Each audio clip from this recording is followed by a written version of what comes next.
Recent tests reveal that the mummy is 9,000 years old. That's 3 times older than any other mummy yet discovered in North America. That news has stunned archaeologists. In the parched heart of Nevada's Great Basin Desert, there is a place forgotten by time until it gave up a secret that rewrote history. Hidden behind the worn limestone walls of Spirit Cave lies a story buried for more than 10,000 years. In 1940, long before DNA sequencing or digital archaeology, 2 archaeologists stumbled upon something that would eventually shake the foundations of American prehistory.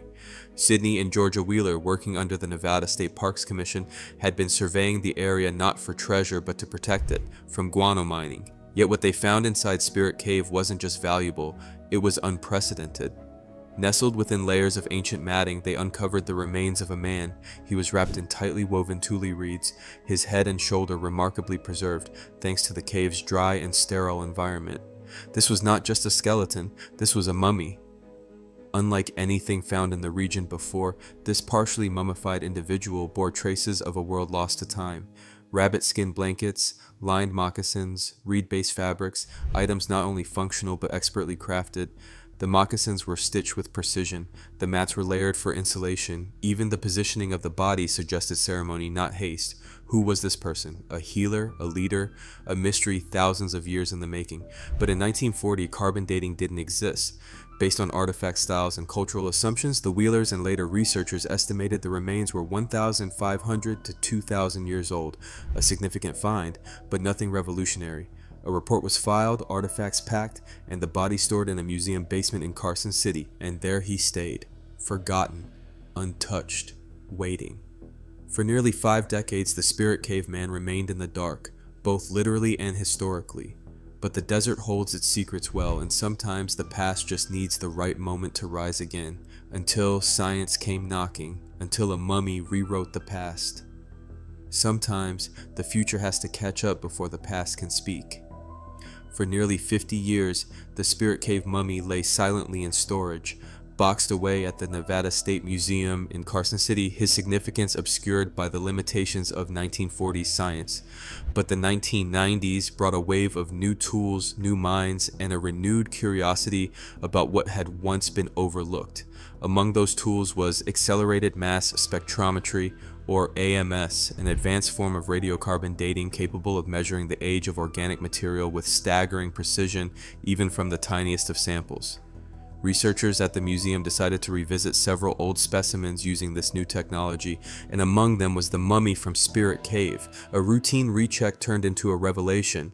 The result? Not 2,000 years old, not 3,000. The remains dated back approximately 9,400 radiocarbon years, which, when calibrated using modern methods, placed his life at over 10,600 calendar years ago. That discovery instantly vaulted him into the record books as the oldest known natural mummy ever found in North America. Older than the pyramids, older than Utsi the Iceman, older than imagined. The implications were massive. This was not just a dusty body with woven blankets. This was evidence of sophisticated human life at a time when most archaeologists believed the continent had only recently been populated. It directly challenged the long-held Clovis first model, which dated the first Americans to around 12,000 years ago and assumed a single migratory event. What else had we misdated, misunderstood? For the scientific community, this was a moment of both shock and awakening. A find once considered minor had now become a time bomb in the timeline of North American history. It cracked open new theories, reignited old debates, and turned Spirit Cave into a point of global focus. The past had been patient, but now it was loud, and the question was no longer if there were older histories, but how many. The mummy wasn't just ancient, he was disruptive, and his story was only just beginning. What happens when science wants answers, but the past already belongs to someone? After the shocking discovery that the Spirit Cave mummy was over 10,600 years old, the scientific world leaned in. But so did the spiritual world, specifically the Falun Paiute Shoshone tribe, whose ancestral roots run deep into the soil surrounding Spirit Cave. This was not just an ancient body to them, it was family. Spirit Cave is located on federal land, managed by the Bureau of Land Management, BLM. And while scientists were eager to conduct DNA testing to trace the origins of this ancient individual, the tribe saw it differently. To them, any further testing, especially the extraction of genetic material, was a violation, desecration. Science saw data, the tribe saw a burial. American Graves Protection and Repatriation Act, NAGPRA, was signed into law. Its goal to return human remains and sacred items to tribes with demonstrated cultural ties. Armed with this legislation and centuries of oral tradition, the Falin Paiute Shoshone tribe filed for the repatriation of the Spirit Cave mummy. They insisted no DNA analysis, no further disruption, and no scientific curiosity could override their ancestral rights. Whose story was this to tell? What followed was a 2-decade-long standoff, a legal and emotional tug-of-war between two worlds. Scientists argued that testing could reveal priceless insights into early human migration. The tribe stood firm. Spiritual beliefs and cultural continuity came first. The standoff played out in courtrooms, laboratories, and headlines around the world. Facts clashed with faith. And yet in that conflict, something deeper emerged. This wasn't just a battle over bones, it was a reckoning over who gets to define history.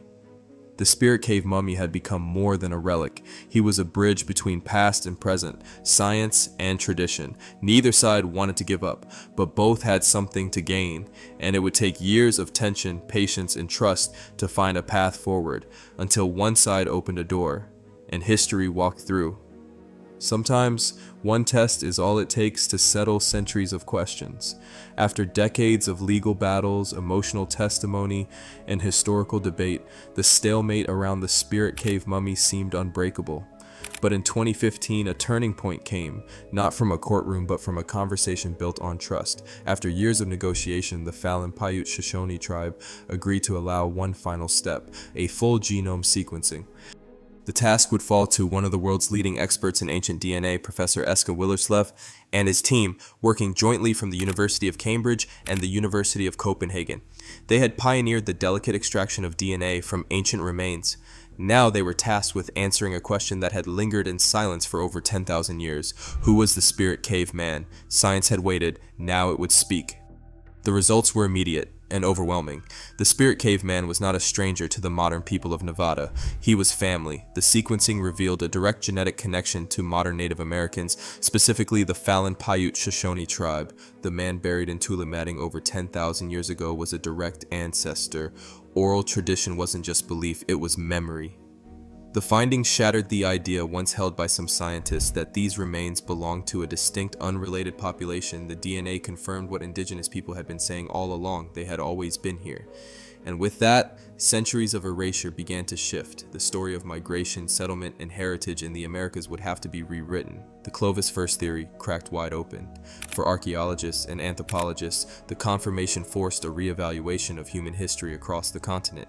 For the tribe, it was a restoration of truth, one backed not just by belief, but